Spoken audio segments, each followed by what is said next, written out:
Hi, my name is Jaina George. My student ID is 230828088. This is my card.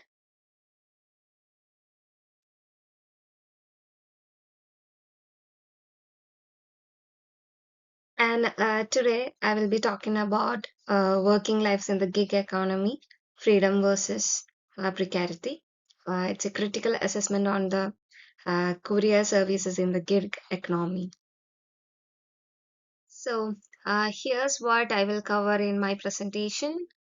First, I will explain what the gig economy is and why it's growing in the UK and globally.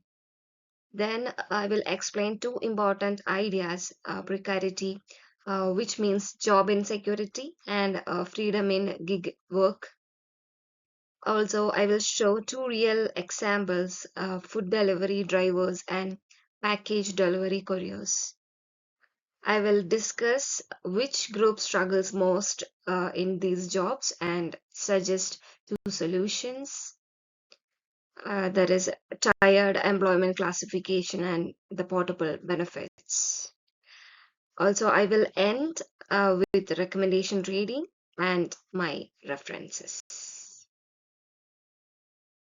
So, in the introduction part, I'm telling the gig economy means jobs where people do short tasks instead of having a permanent job.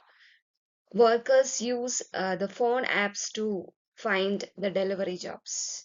They get paid for each delivery instead of getting a regular salary. Delivery workers are a big part of this type of work. The gig economy is growing fast in the UK and worldwide. This is happening because of the smartphones and the digital technology, where people wanting quick services and the money problem after the 2008 recession.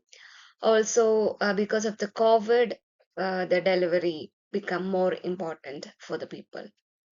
The companies is like using the workers they can call when needed.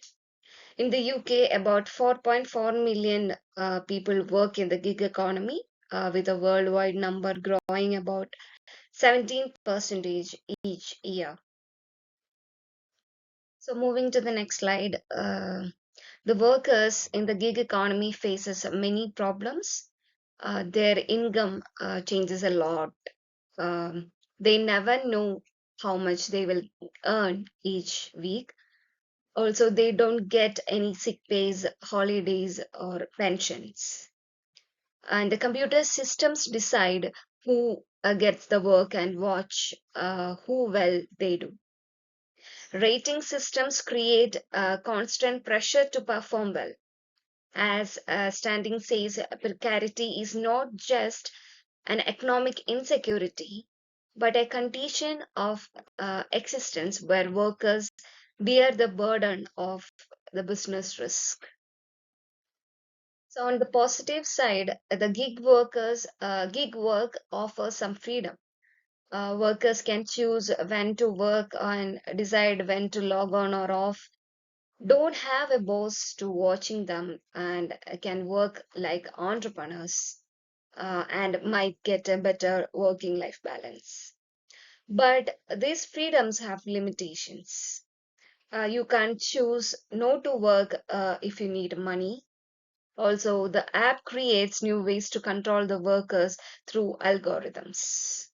And most workers have to work during the busy times to earn enough, which limits their freedom. So here I'm taking two case studies for this presentation. Let's look at the food delivery riders.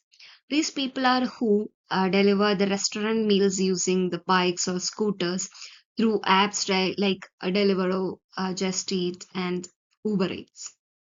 They get paid for each delivery, creating a piece rate system. Their work priority often depends on their customer ratings. While they can work in different areas, most work is in the cities. Their income changes a lot based on the weather, time of the day, and some app changes.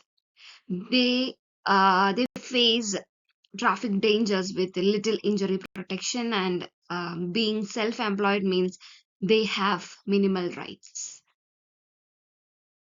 Package delivery courier workers for the companies is like Amazon Flex, Hermes, and DPD, and they handle last mile delivery for online shopping.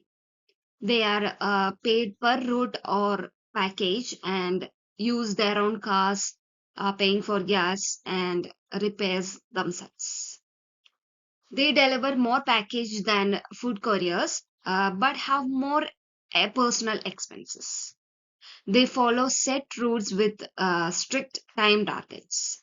The work involves greater physical demands with the package handling and despite being called independent contractors. And the companies is closely control how they work. So let's check the demographic patterns of the precarity.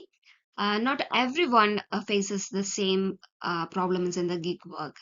The groups that struggle more include the migrants and the ethnic minorities. Also, the young workers between 18 and 25, and the people with less education, and those in economically depressed regions, and the people with the caring responsibilities who need the flexible work. These patterns connect to bigger social issues, that is, limited bargaining power, fewer job options, language barriers that affect how they use the apps, and the discrimination in customer rating systems, and the gender differences in safety concerns. So, the problems in the gig work, I have found two solutions. The one is tired employment classification, which means this would create an intermediate work category between the employee and the contractor. This would guarantee minimum earnings while keeping the flexibility. Also provide basic protections like accident insurance and anti-discrimination rules, and make the app's decision more transparent. For businesses, this means more stable workers and less turnover, better reputation for ethical practices, fewer legal problems and regulatory risk, and better services through experienced couriers. So, the moral case is that it recognizes the connection between the platforms and workers, acknowledges power imbalances in current arrangements, and create sustainable working lives while keeping the flexibility many workers value. Our second solution is a portable benefit system.